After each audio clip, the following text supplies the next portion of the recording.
नमस्कार दोस्तों, आप सभी का एक बार फिर से स्वागत है आपके अपने चैनल एम के केमिस्ट्री अड्डा पर। आज के लेक्चर में हम लोग डिस्कस करेंगे रेडियो एक्टिविटी के बारे में। रेडियो एक्टिविटी, जिसे हिंदी में रेडियो धर्मता कहा जाता है, यह अस्थायी नाविकों का एक गुण होता है। जिन पदार्थों के नाविक में प्रोटॉनों की संख्या और न्यूट्रॉनों की संख्या का अनुपात उच्च होता है, जिसे N/P कहते हैं, या ये कहें कि परमाणु क्रमांक 82 से ऊपर के जो तत्व हैं उनके नाविक अस्थायी होते हैं। और अस्थायी नाविकों से कुछ किरणें जो हैं या कण हैं अपने आप निकलते रहते हैं। किन्हीं भी पदार्थों से अस्थायी पदार्थों से कणों के निकलने के जो गुण को रेडियो एक्टिविटी कहा जाता है। तो रेडियो एक्टिविटी का अध्ययन सर्वप्रथम हेनरी बेकरल ने किया था, इसलिए इस क्वेश्चन का आंसर हेनरी बेकरल होगा। रेडियो एक्टिविटी की खोज या रेडियो धर्मता की खोज जो है हेनरी बेकरल ने की थी। नेक्स्ट क्वेश्चन है, रेडियो एक्टिव पदार्थों की सक्रियता का एसआई मात्रक क्या है। तो रेडियो एक्टिव पदार्थों की जो एक्टिविटी है या उसका जो विकिरण है वो किस तरीके से निकलता है, तो इसकी जो एसआई यूनिट है वो बेकरल ही है। बेकरल को या एक बेकरल जिसको कहते हैं, तो वो विघटन प्रति सेकंड में मापी जाती है। विघटन प्रति सेकंड में, तो एक बेकरल में 10⁻6 विघटन प्रति सेकंड होते हैं। हेनरी बेकरल इनमें से किसकी खोज से संबंधित हैं, तो हमने आपको अभी बताया कि हेनरी बेकरल ने रेडियो धर्मता यानी कि रेडियो एक्टिविटी की खोज की। यह अपने लैब में बैठे हुए थे, एक बार फोटोग्राफिक प्लेट जो हैं फ़ोटो खिंची हुई उनके पास काले पेपर में लपड़ी हुई रखी हुई थी, और उनके पास कोई रेडियो एक्टिव पदार्थ रखा हुआ था। उन्हें नहीं पता कि रेडियो एक्टिव था, लेकिन उससे कुछ किरणें निकली जिससे वो काले पेपर में लपड़ी हुई थी, इससे वो पूरी प्लेट्स ही जो फ़ोटो थी वो काली पड़ गई। तब उन्होंने इस चीज़ की स्टडी की और देखा कि कुछ ना कुछ इस पदार्थ में ऐसा था जो इससे निकल रहा था, जिसकी वजह से फोटोग्राफिक प्लेट पर प्रभाव पड़ा। तो हेनरी बेकरल जो है वो रेडियो धर्मता से संबंधित हैं। रेडियो सक्रियता का मात्रक है, रेडियो सक्रियता का मात्रक हेनरी बेकरल और क्यूरी दोनों ही हैं, इसलिए यहाँ पे आंसर होगा ए तथा बी दोनों। यूरेनियम यू है जिसका परमाणु क्रमांक 92 होता है और 238 इसका परमाणु भार होता है। प्रकृति में पाया जाने वाला अंतिम भारी तत्व है या समस्थानिक है, या ये इसका समस्थानिक यूरेनियम 92-235 होता है, मतलब प्रकृति में पाए जाने वाला ये अंतिम तत्व। इसका अयस्क है पिच ब्लेड, जिसको हम लोग U3O8 कहते हैं। U3O8 रेडियोधर्मी पदार्थ से उत्सर्जित विकिरण है। रेडियोधर्मी पदार्थ से अल्फ़ा, बीटा, गामा किरणें निकलती हैं। तो इन्हीं पदार्थों से किरणों के निकलने के गुण को ही रेडियो एक्टिविटी यानी रेडियो धर्मता कहा जाता है। तो यहाँ पर अपना उपर्युक्त सभी आंसर सही हो जाएगा। रेडियोधर्मी पदार्थ का वह विकिरण जिसकी वेदन क्षमता सर्वाधिक होती है, सबसे ज़्यादा वेदन क्षमता जो है वो गामा किरणों की होती है। अगर अल्फ़ा कणों की वेदन क्षमता को 1 माने तो बीटा की क्षमता इससे 100 गुना ज़्यादा होती है, और गामा की वेदन क्षमता की अगर बात करें तो वो 10,000 गुना इसके रेस्पेक्ट में अधिक होती है। तो सर्वाधिक वेदन क्षमता जो है वो गामा किरणों की होती है। अल्फ़ा, बीटा, गामा किरणों की आयनन की क्षमता का क्रम क्या है, तो कौन सी अल्फ़ा, बीटा, गामा में किरणें हैं जो आयनाइज होती हैं, आयनीकृत होती हैं, तो सर्वाधिक मात्रा में अल्फ़ा, उसके बाद बीटा, फिर उसके बाद गामा किरणें हैं जिनकी आयनाइजिंग होने की पावर है, यानी कि ये जो हैं साधारण चुंबकीय क्षेत्र में विचलित नहीं होती। अगला क्वेश्चन है, अल्फ़ा किरण से या अल्फ़ा किरण में किसकी धारा होती है, तो अल्फ़ा किरणें जो हैं वो हीलियम का नाभिक होती हैं। हीलियम का नाभिक हैं, इसका मतलब 2 इलेक्ट्रॉन त्यागने के बाद He2+ बनता है, तो अल्फ़ा किरणें हीलियम का नाभिक हैं, He2+ इसका आंसर हो जाएगा। ऐसे विकिरण जो चुंबकीय क्षेत्र में प्रभावहीन है, चुंबकीय क्षेत्र में उन पर कोई प्रभाव नहीं पड़ता है, लेकिन उनकी वेदन शक्ति जो है वो सर्वाधिक है, के बने होते हैं गामा किरणों से, अल्फ़ा किरणों से, बीटा किरणों से। तो अभी हम आपको बता चुके हैं कि सबसे ज़्यादा वेदन क्षमता गामा किरणों की होती है। अल्फ़ा से ज़्यादा बीटा, बीटा से ज़्यादा गामा की वेदन क्षमता होती है। नेक्स्ट क्वेश्चन की तरफ मूव करते हैं। क्वेश्चन नंबर 11 है, प्रकृति में पाए जाने वाले तत्वों में रेडियो एक्टिव है। रेडियो सक्रिय तत्व बताना है। Pb lead 82, mercury 80, thorium 90, xenon का परमाणु क्रमांक 54 है। प्रकृति में पाए जाने वाले तत्वों में रेडियो एक्टिव तत्व है, आप सभी जानते हैं थोरियम जो रेडियो एक्टिव तत्व है। निम्न में वह जो हाइड्रोजन का रेडियो एक्टिव समस्थानिक है। हाइड्रोजन के 3 समस्थानिक हैं। हाइड्रोजन के पहले समस्थानिक को नाम प्रोटियम भी दिया जाता है, वैसे तो हाइड्रोजन कहते हैं, केवल प्रोटॉन होता है इसलिए प्रोटियम कहते हैं, इसको ड्यूटेरियम कहते हैं। और हाइड्रोजन के तीसरे समस्थानिक को ट्राइटियम कहते हैं,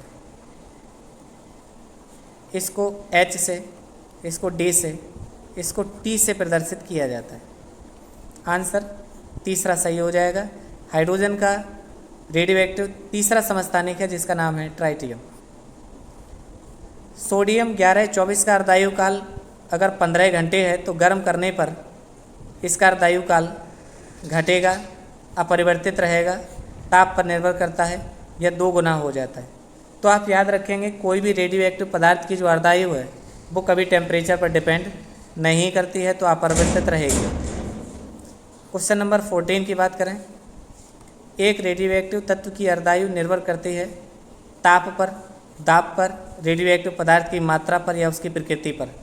ताप से, दाब से या रेडियो एक्टिव की प्रारंभिक मात्रा से यानी पदार्थ पर निर्भर नहीं करती है। वो तत्व कैसा है, उसका नेचर कैसा है, इस चीज़ पर डिपेंड करती है कि उसकी अर्धायु किस प्रकार घटेगी या बढ़ेगी। यहाँ T½ और 0.6932 अपॉन लैम्डा। लैम्डा को विघटन स्थिरांक कहा जाता है। कोई भी चीज़ जितनी ज़्यादा विघटित होगी तो उसका अर्धायु काल उतना ही कम होगा, तो एक ये रिलेशन विघटन स्थिरांक और अर्धायु काल में भी होता है। नेक्स्ट क्वेश्चन है, ईका सिलिकॉन की संज्ञा दी गई है। ईका सिलिकॉन किसको कहा जाता है, तो जर्मेनियम को उपनाम देते हैं जिसका नाम ईका सिलिकॉन कहा जाता है, ये इसका उपनाम है।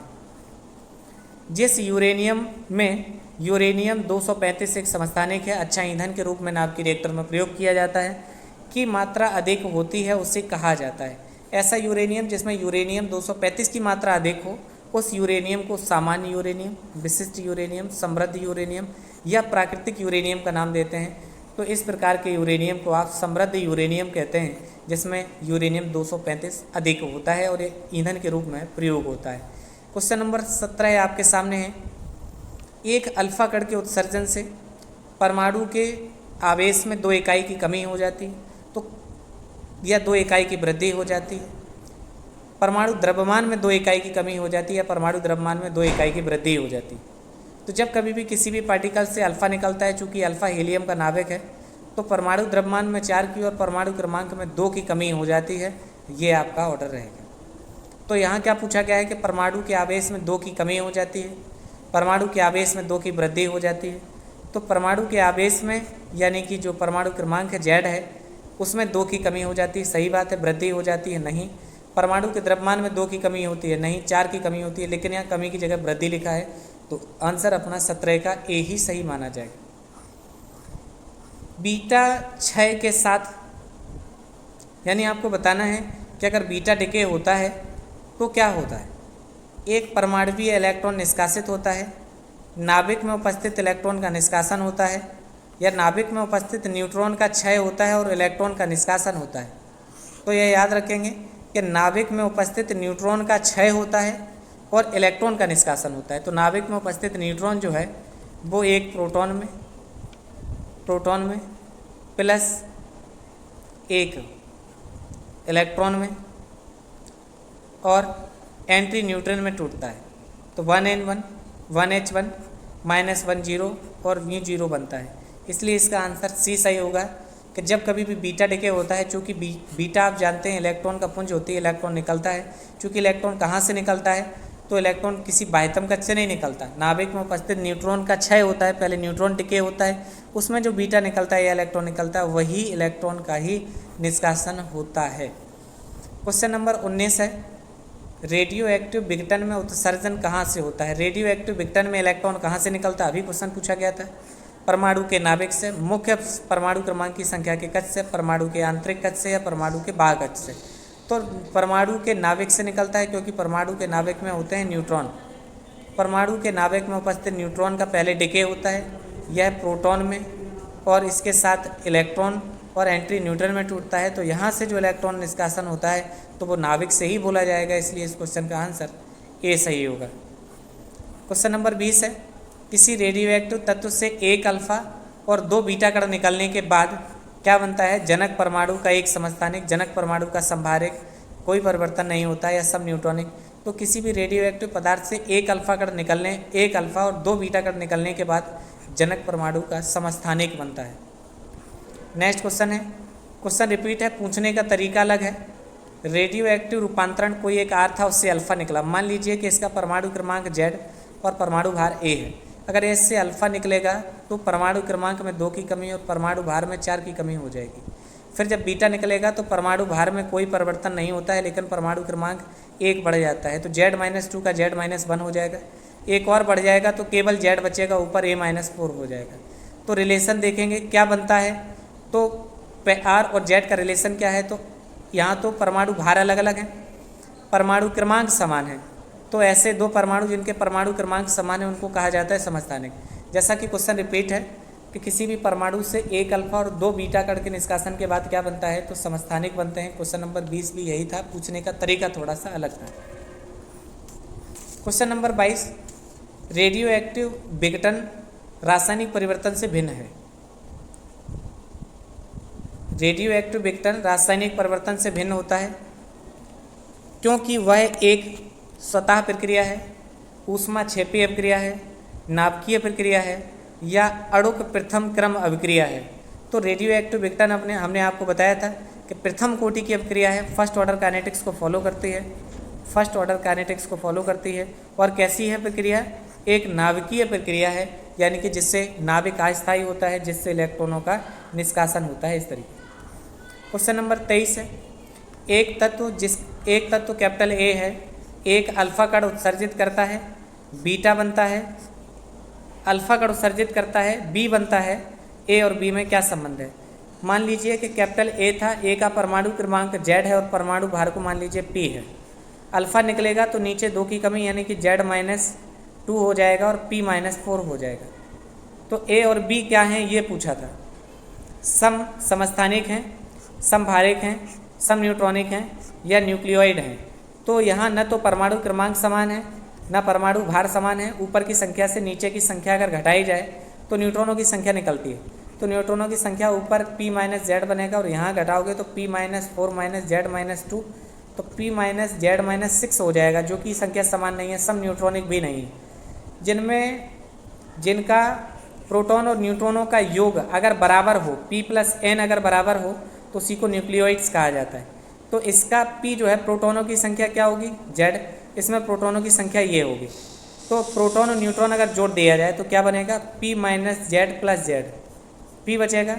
इसमें अगर आप प्रोटॉन और न्यूट्रॉनों को अगर आप ऐड करते हैं तो इसमें प्रोटॉनों की संख्या Z-2 और न्यूट्रॉनों की संख्या P यहाँ से माइनस करेंगे, माइनस प्लस और प्लस।